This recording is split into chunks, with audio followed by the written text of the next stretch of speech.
নমস্কার বন্ধুরা, কেমন আছো? আশা করছি ভালো আছো। আজকে আবারও লাঞ্চ মেনু আর কী রান্না করলাম সেটা শেয়ার করতে চলে এসেছি।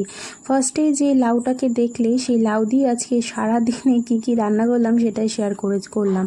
তো ফার্স্টেই করেছিলাম লাউয়ের ডাল আর মুসুরির ডাল দিয়ে করেছিলাম। নামানোর সময় ধনেপাতা দিয়ে নামিয়ে নিয়েছি। তারপরে করলাম লাউ ঘন্ট। তার জন্য বড়িটাকে ভেজে রাখার পর রাঁধুনি তেজপাতা, শুকনো লঙ্কা সম্বা দিয়ে আলু কুচোনো আর লাউ কুচোনো দিয়ে বড়িটাকে দিয়ে নুন হলুদ চিনি যেভাবে আমরা করি নামার আগে ধনেপাতা দিয়ে নামিয়ে নিয়েছি। হয়ে গেল লাউ ঘন্ট। তারপরে করেছিলাম লাউয়ের খোসা ভাজা।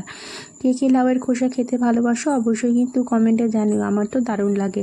কড়াইতে কালো জিরে সম্বা দিয়ে লাল আলু আর লাউয়ের খোসাটাকে কুচিয়ে নিয়েছিলাম। তারপরে কাঁচা লঙ্কা নুন হলুদ দিয়ে একদম লাল লাল করে ভেজে নিয়েছি। সামান্য একটুখানি চিনিও দিয়েছিলাম। আর খয়রা মাছের তোমাদের সঙ্গে আগেও একদিন রেসিপি শেয়ার করেছি, তাই আর ডিটেলসে শেয়ার করলাম না। লাঞ্চ সাইডটা সাজিয়ে নিই। বাটে চাপা ভাত দিয়েছি, লাউয়ের খোসা ভাজা, লাউ ঘন্ট, লাউ দিয়ে মুসুরির ডাল করেছিলাম সেটা দিয়েছি গোল গোল করে কেটে রাখা শসা আর লেবু আর সর্ষে পোস্ত দিয়ে খয়রা মাছ আর 1 গ্লাস জল। কেমন লাগলো আজকের পুরো ভিডিওটা অবশ্যই কিন্তু কমেন্টে জানিও। ধন্যবাদ।